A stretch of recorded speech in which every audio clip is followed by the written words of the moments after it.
Hello बच्चों, कैसे हो आप सभी लोग। आई होप आप सभी लोग बहुत अच्छे होंगे। मैं आप सभी का स्वागत करती हूँ आपके अपनी channel KV law in Hindi पर। एक सफल अधिवक्ता बनने के लिए केवल कानूनी ज्ञान ही पर्याप्त नहीं होता है, बल्कि धैर्य, चतुराई, आत्मविश्वास और उत्तम व्यवहारिक आचरण भी आवश्यक होते हैं। ये सभी गुण मिलकर वकालत के दीपकों को प्रज्वलित करते हैं और जो न्याय और सत्य की राह को प्रकाशित भी करते हैं। आज हम जानेंगे इन्हीं वकालत के 7 दीपकों के बारे में। वीडियो को अंत तक जरूर देखें।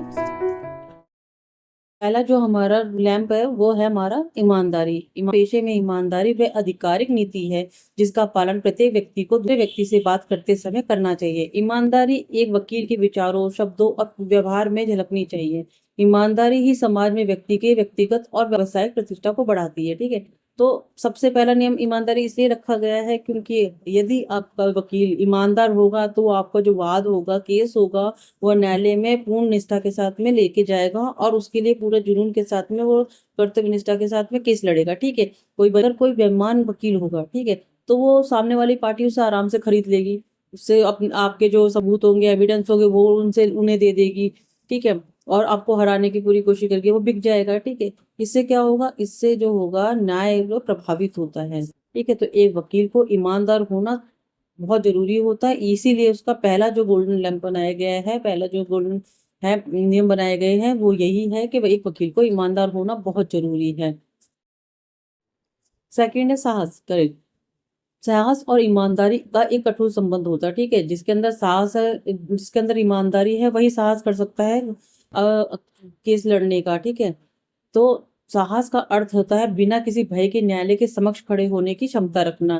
ठीक है, जब व्यक्ति ईमानदार होता है ना, तो उसके अंदर खुद ही एक हिम्मत आती है कि न्यायालय के सामने अपने मुवक्किल की बातों को रखने के, उसके लिए लड़ने का। ठीक है, अपनी बातों को इस तरीके से रखना कि न्यायालय उसकी बात को समझे और ठीक है, और उसके मुवक्किल को न्याय दे। तो इसीलिए साहस होना बहुत जरूरी होता है। कई बार ऐसा होता है कि वकील के अंदर का साहस नहीं है। ठीक है, तो क्या होगा, सामने वाली पार्टी उसको डरा धमका के आपके डॉक्यूमेंट्स ले सकती है, आपके एविडेंस ले सकती है, या केस छोड़ने के लिए उन्हें उससे मजबूर कर सकती है। तो इसीलिए एक व्यक्ति को, वकील को साहसी होना बहुत जरूरी होता है। एक वकील को मुकदमे की पैरवी करते समय गर्व और आत्मविश्वास भी महसूस करना चाहिए। जब कोर्ट के अंदर वो खड़ा हो तो इस प्रकार से वो दलील दे अपने मुवक्किल के सपोर्ट में, के उसके तरफ से, कि जो न्यायाधीश है वो उसकी बातों को ध्यान से सुने, समझे और उसके पक्ष में है फैसला सुनाए। वकील की वह क्षमता विकसित होती है जिससे कि वह न्यायाधीश को यह विश्वास दिला सके कि उसके मुवक्किल के पक्ष में प्रस्तुत तथ्य सत्य और ईमानदारी पर आधारित हो। ये एक वकील को दीवानी या आपराधिक मुकदमों से निपटते समय कई समस्याओं का सामना करना पड़ता है। उसे निडर होकर उन सभी समस्याओं का सामना करने का साहस होना चाहिए। ठीक है, यानी जो आपके सिविल मैटर हो गए हैं या क्रिमिनल मैटर हो गए हैं, उसमें सभी को, उन सभी को कोर्ट में पैरवी करने के लिए जो उन्हें हिम्मत चाहिए होती है, निडर होकर वो कार्य करने के लिए उन्हें साहसी होना होगा। ठीक है, थर्ड है हमारा परिश्रम। इंडस्ट्री वकालत ज्ञान का पेशा है। एक सफल वकील के लिए कानून का गहरा अध्ययन, वकील के मामले की संपूर्ण जानकारी और निरंतर तैयारी आवश्यक होती है। यानी अगर आपका वकील, एक वकील को अपनी सभी जो भी कानूनी होते ज्ञान होता है, नॉलेज होती है, वो होनी चाहिए। ठीक है, सभी सेक्शन को याद करना पॉसिबल नहीं होता है, लेकिन जब भी वो कोर्ट में अपने वकील के केस को लेके जाए, जब भी हियरिंग हो, उससे पहले उसको उस केस से रिलेटेड सभी तैयारियां पहले से करनी होती है। ठीक है, उसके केस को समझना, उसमें क्या आगे करना है, कैसे प्रोसीडिंग आगे चलेगी, ठीक है, कौन से डॉक्यूमेंट्स लगेंगे, इस सब की उसको तैयारी पहले से करनी होती है। क्योंकि तभी जाकर वो अपना वाद, वकील के वाद को न्यायालय के सामने भली भांति रख पाएगा। तो एक सागर की तरह है, कोई भी कानून का स्वामी नहीं हो सकता है। ठीक है, यानी कानून बहुत ज्यादा है, आपने देखेंगे इतने सारे एक्ट हैं कि एक वकील को उन सबको पढ़ना बहुत मुश्किल हो जाता है, ना याद कर पाएगा, क्योंकि इतने सारे 300-400 सेक्शन होते हैं। ठीक है, उनको याद करना बहुत मुश्किल होता है, लेकिन उसको फिर भी समझना, और किसी भी केस को, मान लो आपकी कल हेयरिंग है, ठीक है, तो आपको आज रात बैठकर उसे तैयार करना पड़ेगा जिससे कि आप कल जो जज के सामने क्लाइंट की पैरवी कर सके। लेकिन एक वकील को उस मामले में इस्तेमाल होने वाले कानूनी जानकारी होनी चाहिए जिसकी वो पैरवी कर रहा है। मान लो आपने सिविल मैटर लिया है, तो आपको सिविल मैटर से रिलेटेड सभी नॉलेज होनी चाहिए। ठीक है, आप सिविल मैटर को इस तरीके से कोर्ट में पेश करें कि जज साहब इम्प्रेस हो जाए और समझे कि हाँ भाई वकील ने बहुत अच्छी तरीके से अपने वो केस की तैयारी की है। मामले की पैरवी करते समय अधिवक्ताओं के पास में कानून का ज्ञान होना चाहिए, उनका दृष्टिकोण और कौशल भी होना चाहिए। कानून का ज्ञान प्राप्त करने और उसे समझने के लिए उसे पर्याप्त समय भी देना चाहिए। ठीक है, कानून आप जो एडवोकेट का पेशा होता है उसमें आपकी जो नॉलेज है, गेन करने की ताकत है, वो कंटिन्यू होनी चाहिए, क्योंकि हर दिन लॉ बदलते हैं, हर साल लॉ बदलते हैं, नए नए लॉ आते हैं। ठीक है, पुराने रिवील भी किए जाते हैं, कई प्लस भी किए जाते हैं, जोड़े भी जाते हैं नए लॉ। ठीक है, क्योंकि पहले के जो क्राइम थे वो अलग किस्म के होते थे, अब जैसे जैसे समय बदल रहा है उसमें क्राइम भी अलग अलग तरीके से बदल रहे हैं, इसलिए लॉ भी नए नए जोड़े जा रहे हैं, बनाए जा रहे हैं। इसीलिए हमेशा एक एडवोकेट को अपडेट रहना चाहिए। ठीक है, उसको वर्तमान में जानकारी होनी चाहिए कि क्या लॉ आए हैं, क्या क्या लॉ बदले गए हैं, कौन से सेक्शन जोड़े गए हैं, कौन से सेक्शन को हटाया गया है। ठीक है, तो इसीलिए एक एडवोकेट को इन सब की नॉलेज होना बहुत जरूरी होता है, इसीलिए उसको बहुत परिश्रमी भी होना होगा, तभी जाकर वो एक इसके अदालत के पेशे। फोर्थ है विट यानी बुद्धि। कानून के क्षेत्र में एक पेशेवर वकील होने के नाते वकील के में हास्यबोध और बुद्धिमत्ता भी होनी चाहिए। ठीक है, यानी कोर्ट का माहौल कई बार ऐसा हो जाता, संगीन हो जाता, तो वकील के अंदर वो एक क्वालिटी होनी चाहिए। ठीक है, इस तरीके से उसको अपनी बुद्धि का इस्तेमाल करना चाहिए, कब कौन से कई बार ऐसा होता है कि एक छोटी सी हंसी मजाक से भी माहौल जो होता है वो बहुत हल्का हो जाता है। कई बार जो होते हैं गवाह होते हैं वो घबरा जाते हैं। ठीक है, तो वकील को इस तरीके से उनसे सवाल करने होते हैं जिससे कि वो घबराए नहीं, और उनके मतलब की बातें जो वो जानना चाहते हैं, जो वो पूछना चाहते हैं, वो आराम से जो गवाह है वो उन्हें बता दे। ठीक है, इसलिए उनको कंफर्टेबल जोन बना के रखना पड़ता है, कई बार डरा के भी पूछना पड़ता है, समझा कर भी पूछना पड़ता है, या उनको सहायता देकर भी पूछना पड़ता है। तो क्वेश्चन पूछने का तरीका जो होते हैं वो पूछने की कला वकीलों को आनी चाहिए। यदि यही हास्यबोध हमें शांत और सक्रिय रखता है। बुद्धि वकालत के अंधकार को दूर करने वाला एक आवश्यक दीपक होता है। ठीक है, तो बुद्धि वकीलों को अपने काम पर ध्यान केंद्रित रखने और कार्यभार कम करने में मदद भी करती है, जिससे कि तनाव मुक्त रह सके। ये स्वतः ही वकील के मानसिक तनाव को दूर करती है, जिससे कि वे अपनी सोच की सीमाओं से परे जाकर भी विचार कर सके। ठीक है, जब आप हल्के रहेंगे, खुश रहेंगे, ठीक है, सामने वाले को खुश रखेंगे, तो आपकी बुद्धि ऑटोमेटिक ही एक्टिव हो जाती है और आपको नए नए जो आइडिया होते हैं वो सब आ जाते हैं। ठीक है, फिफ्थ हमारा है वाक्पटुता। ठीक है, यानी बोलने की कला। वाक्पटुता का दीपक बोलने की कला में निहित होता है।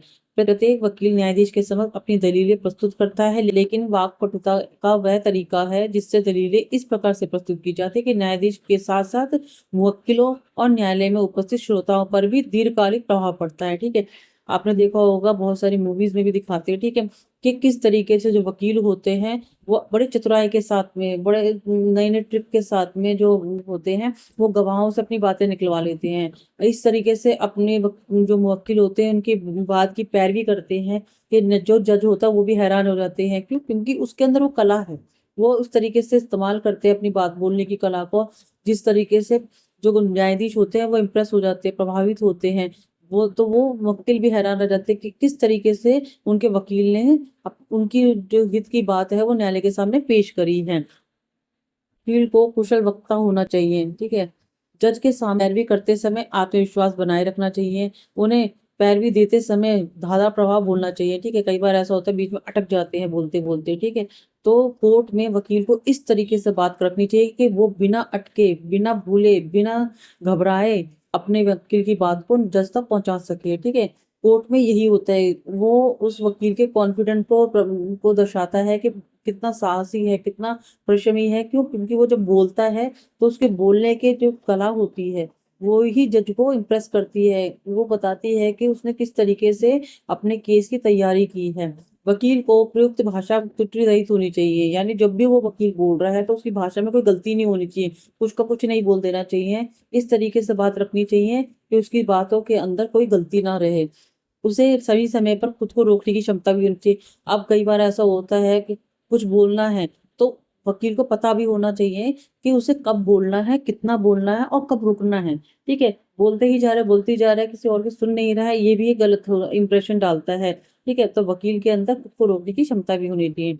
वकील को न्यायालय में इस प्रकार से पैरवी करनी चाहिए कि जिससे न्यायाधीश पर गहरा प्रभाव पड़े। ठीक है, न्यायालय में ऐसी भाषा का प्रयोग करना चाहिए जिससे लोगों में चर्चा के विषय की ओर प्रभावित करे। जब कोर्ट से बाहर निकलते लोग तो बोलते हैं कि आज भाई उस वकील ने इतने अच्छी तरीके से कोर्ट में दलीलें पेश करी, ठीक है। क्यों? क्योंकि आप जब बोलते हैं इस तरीके से तो उससे लोग प्रभावित होते हैं, आपके सहयोगी साथी वकील प्रभावित होते हैं, जज प्रभावित होते हैं, मुवक्किल प्रभावित होते हैं। इससे क्या होता है कि आप समझ में आता है कि इस वकील के अंदर वो पावर है, वो शक्ति है कि वो अपने वकील के लिए सही कदम कब उठा सकता है, ठीक है।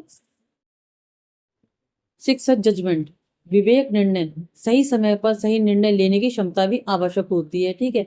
तो एक वकील के लिए सबसे महत्वपूर्ण गुण कानूनी निर्णय लेने की क्षमता है। इस कौशल में किसी भी मामले की खूबियां और कमियों का विश्लेषण और मूल्यांकन करना, संभावित प्रतिवादों का अनुमान लगाने और मामले के निर्णायक मोड़ों को पहचानने की क्षमता शामिल है। जैसे कि किस केस में कौन सी कानूनी उपाय सबसे उचित रहेगा, कौन सा तर्क न्यायालय में प्रभावी होगा, कब समझौता करना बेहतर है, कब मुकदमे में आगे बढ़ना चाहिए, किस गवाह और साक्ष्य को पहले प्रस्तुत करना है और किस परिस्थिति में शांत रह के कार्य करना है, ठीक है।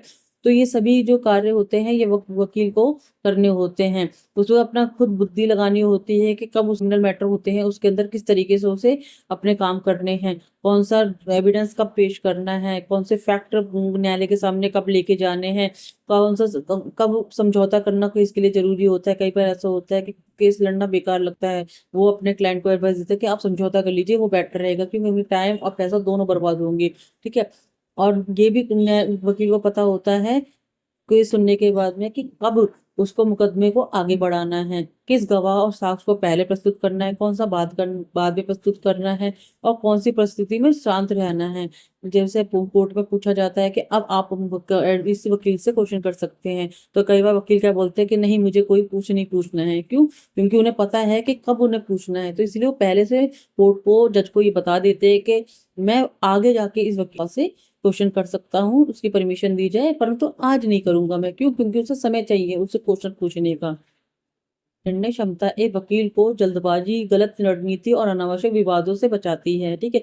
अगर एक जो गवाह होता है वो सडनली कोर्ट में पेश किया जाता है और दूसरे वकील के द्वारा पेश किया जाता है तो आपको पता ही नहीं होता है कि इस वक्त जो गवाह है उससे क्या क्वेश्चन पूछे। तो वो उस दिन क्या करता है, उस दिन वो उसी वकील से पूछे जाने वाले क्वेश्चनों को सुनता है, ठीक है। उसके बाद में वो कोर्ट से समय मांगता है दोबारा इस गवाह को बुलाया जाए मेरे कहने पर, उसके बाद मैं इससे क्वेश्चन पूछूंगा। उससे क्या होता है, वकील के पास में समय होता है, वो एक रणनीति बनाता है, क्वेश्चन तैयार करता है ताकि वो आगे उससे अच्छी तरीके से क्वेश्चन पूछ सके, ठीक है। अच्छा निर्णय वही माना जाता है जो न्याय, सत्य और मुवक्किल के हित को ध्यान में रखकर लिया जाए। सेवंथ है फेलोशिप। या फेलोशिप का मतलब होता है सौहार्द यानी सहयोग भावना। सौहार्द का अर्थ होता है दूसरे के प्रति सम्मान, सहयोग और अच्छे व्यवहार की भावना रखना। एक वकील के लिए गुण अत्यंत आवश्यक माना जाता है क्योंकि वकालत केवल तर्क और कानून का पेशा नहीं बल्कि अनुशासन, सम्मान और पेशेवर संबंधों का भी क्षेत्र होता है, ठीक है। एक वकील अधिवक्ता को अपने साथी अधिवक्ताओं, न्यायाधीश, न्यायालय के कर्मचारी, यहाँ तक कि विपक्षी पक्ष के प्रति भी सम्मानजनक व्यवहार रखना चाहिए, ठीक है। कई क्योंकि जब एक न्यायालय जो होता है वो वकीलों का गढ़ होता है, ठीक है। वकीलों का गढ़ इसलिए होता है कि जज तो एक होता है लेकिन उसमें कितने सारे वकील होते हैं। वहां पर उसे अपने साथी वकीलों के साथ में, वकीलों के साथ में, ठीक है, अपोनेंट पार्टी के साथ में भी अच्छे तरीके से व्यवहार करना होता है क्योंकि वो सिर्फ केस लड़ रहे होते हैं, वो परस्पर विरोधी नहीं होते हैं, ना ही उनके बीच में कोई दुश्मनी होती है। वो तो अपने क्लाइंट का केस लड़ रहे हैं, ठीक है। वो न्यायालय के अंदर जब तक वो कोर्ट केस लड़ रहे होते हैं तब तक वो एक दूसरे के विरोधी होते हैं, कोर्ट रूम से बाहर आते हुए नॉर्मल इंसान हो जाते हैं, ठीक है। क्योंकि सब वो भी वकील है और वो खुद सामने वाला व्यक्ति भी वकील है। तो एक वकील और अधिवक्ता को अपने साथी अधिवक्ताओं, न्यायाधीश, न्यायालयों के कर्मचारियों, यहाँ तक कि विपक्षी पक्ष के प्रति भी सम्मान और व्यवहार रखना चाहिए। उसे कभी भी व्यक्तिगत दुश्मनी, अभद्र भाषा या गलत व्यवहार नहीं करना चाहिए। जैसा कि सौहार्द की आवश्यकता पड़ती है न्यायालय की गरिमा बनाए रखने के लिए, ठीक है। न्यायालय की गरिमा बनाए रखना भी एक अधिवक्ता के लिए आवश्यक होता है। स्वास्थ्य और सम्मानजनक वातावरण बनाए रखना भी, ठीक है। पेशे में अनुशासन और नैतिकता बनाए रखने के लिए सभी साथी अधिवक्ताओं के साथ में सहयोगपूर्ण संबंध बनाने के लिए सौहार्द की आवश्यकता होती है। न्यायिक प्रक्रिया को सुचारू रूप से चलाने के लिए भी सौहार्दपूर्ण व्यवहार की आवश्यकता होती है। अब इसे हम एग्जाम्पल से समझते हैं कि यदि किसी वकील को अपने विपक्षी अधिवक्ता से व्यक्तिगत मतभेद हो, ठीक है, तब भी उसे न्यायालय में सम्मान और शालीनता बनाए रखनी चाहिए। यदि मान लो कि मैं केस लड़ रही हूँ, ठीक है, अब मेरी किसी वकील से दुश्मनी है, वो भी सामने आ गया उसी के अपोजिशन पार्टी में, ठीक है, अब मैं उससे पर्सनली दुश्मनी मैं उस कोर्ट रूम में नहीं निकाल सकती हूँ। क्यों? क्योंकि वहां पर वो भी एक वकील है, मैं भी एक वकील हूँ, और मुझे उससे ना केस से रिलेटेड आर्गुमेंट करनी है, ना कि अपने पर्सनल दुश्मनी से रिलेटेड। तो हम कोर्ट के अंदर अपनी पर्सनल जो दुश्मनी है वो नहीं निकालते हैं, ना ही उसे निकालना चाहिए। क्यों? क्योंकि वकालत एक बहुत अच्छा पेशा होता है, उसके उसकी मर्यादा बनाए रखना ही न्यायालय के अंदर बहुत जरूरी होता है वकील के लिए। यही एक सच्चे और पेशेवर वकील की पहचान होती है। सौहार्दपूर्ण भावना एक अधिवक्ता को केवल सफल ही नहीं बल्कि सम्मानित और आदर्श व्यक्ति भी बनाता है। ठीक है, यदि आप सबके साथ मिलजुल कर काम करेंगे, उनको सम्मान देंगे, सम्मान बदले में आपको सम्मान मिलेगा। ठीक है, मुवक्किल भी आपके तरफ से बहुत ही सम्मानजनक तरीके से देखेंगे। ठीक है, इससे क्या होता है कि आपके जो व्यक्तित्व है उसमें निखार आता है, लोग आपको जानते हैं, उनको पहचानते हैं, आपका सम्मान करते हैं। जज की नजरों में आपका सम्मान अलग से बढ़ता है। ठीक है, लोग बोलते हैं कि हाँ भाई, लोग भी जानने लग जाते हैं कि इस वकील के अंदर ये तरीके का व्यवहार है, जिससे कि इसके साथ में बात करना, इसे समझना बहुत आसान हो जाता है। अब हम बात करने वाले हैं वकालत के 8वें दीपक की, वो है चतुराई। चतुराई कोर्ट में बहुत जरूरी होती है, क्योंकि केस लड़ना अलग चीज हो जाती है, साहस के साथ लड़ना, निडर होकर लड़ना, ईमानदारी से लड़ना सही। लेकिन कई बार इस तरीके से आपको कोर्ट में अपने दिमाग का, अपनी बुद्धि का इस्तेमाल करना पड़ता है कि आपको सामने वाले से कब सच, क्योंकि कोर्ट के अंदर दोनों पार्टी सच बोल रही है जरूरी नहीं होता है, क्योंकि तभी तो वाद कोर्ट में गया है। कोर्ट में वाद इसलिए गया है क्योंकि उसमें से एक सच बोल रहा है और एक झूठ बोल रहा है। ठीक है, तो किस तरीके से सामने वाली पार्टी को से सच निकलवाना है, इस तरीके से आपको अपनी चतुराई का इस्तेमाल करना होता है। एक सफल अधिवक्ता केवल कानून ही नहीं जानता बल्कि समय समय पर सही शब्द और सही व्यवहार का प्रयोग करना भी जानता जानता है। उसकी विनम्रता, समझदारी और व्यवहारिक आचरण ही उसकी असली शक्ति होती है। आपने देखा होगा कोर्ट के अंदर जब वकील होता है, कितने तरीके नई नई तरीके से दिमाग से लगाकर घुमा फिरा कर क्वेश्चन का आंसर पूछते हैं, जिससे क्या होता है, गवाह ना चाहते हुए भी उसके मुंह से सच निकल जाता है। क्यों? क्योंकि वो अपने चतुराई से इस तरीके से करता है, अपनी बुद्धि का वो खेल करता है, खेल दिखाता है, किस तरीके से वो जो है गवाह को घुमा फिरा के उसके मुंह से सच निकलवा देता है। कई बार उसे प्रोवोक भी करता है, कई बार वो झूठ बात भी बोलता है जिससे कि वो सच बोल दे, गवाह सच बोल दे। इसीलिए इसीलिए जो बुद्धि है वो बहुत जरूरी हो गई है। पहले के जमाने में तो फिर भी लोग इतनी चतुराई नहीं रखते थे, इतने शातिर नहीं होते थे, परंतु आज के समय पे जो क्राइम है, जो लोग हैं, वो चाहे वो सिविल मैटर हो चाहे वो क्रिमिनल मैटर हो, उसके अंदर वो अपनी बुद्धि का इतना गलत तरीके से इस्तेमाल करते हैं। तभी आज न्यायालय भरे पड़े हैं इन केसों के वजह से, केसों से। ठीक है, मतलब पेंडिंग भी केस इतने पड़े हुए हैं। तो वो इसलिए है क्योंकि झूठ बढ़ता जा रहा है, और एक सच्चा इंसान, कई बार होता है कि झूठे लोग केस लेके पहुंच जाते हैं कोर्ट के अंदर, और सच वाले को पता ही नहीं होता। सच वाला तो एक बार बोलता है कि छोड़ो केस नहीं लड़ेंगे, लेकिन झूठा इंसान इतना लालची होता है कि वो सच्चे इंसान को भी फंसा देता है। इसीलिए वकीलों को बहुत चतुर होना पड़ता है कि झूठे इंसान से सच निकलवाना कैसे है। ठीक है, तो यहाँ हमारे जो 8 दीपक है वो खत्म है। अब इसका देखते हैं हम निष्कर्ष। निष्कर्ष में है, अधिवक्ताओं को वकालत के इन 8 दीपकों को जलाए रखना चाहिए। वकालत तक पैसा कमाने का जरिया नहीं है, बल्कि एक वह पेशा है जो व्यक्ति को न्याय दिलाने में मदद करता है। सर जॉन स्पॉट प्रथम अर्ल ऑफ एडन के अनुसार एक वकील के रूप में सफल होने के लिए व्यक्ति को घोड़े की तरह मेहनत करनी चाहिए और सन्यासी की तरह जीवन व्यतीत करना चाहिए। वकालत एक पेशा है और समाज के प्रति वकील का कर्तव्य है। तो यहाँ हमारे जो है ये 8 दीपक हैं, ये हमारे जो एडवोकेसी के अधिवक्ताओं के वकालत के 8 दीपक हमने आज पढ़े हैं। आई होप आपको समझ में आए होंगे, पसंद आए होंगे। और ये 4 नंबर के क्वेश्चन में, 2 नंबर के क्वेश्चन में और 20 नंबर के क्वेश्चन में पूछे जा सकते हैं। तो ये 20 जो मैंने आपको आज ये बताए हैं, ठीक है, तो इन नोट्स के अंदर आपने अगर इस तरीके से पूरा लिखा तो ये 20 नंबर आपको आराम से मिल जाएंगे। ठीक है, आप इसमें से 10 नंबर का क्वेश्चन भी आंसर भी लिख सकते हैं, 4 नंबर का आंसर भी लिख सकते हैं, और 20 नंबर का आंसर भी लिख सकते हैं। ठीक है, तो अगर आपको मेरा पढ़ाया हो समझ में आया हो तो आप मेरे चैनल को लाइक कर सकते हैं, सब्सक्राइब कर सकते हैं, और अन्य दोस्तों के साथ भी शेयर कर सकते हैं, जिससे कि उन लोगों को भी मेरी इन वीडियो से हेल्प मिल सके। तो मिलते हैं अगली वीडियो में, तब तक के लिए राधे राधे।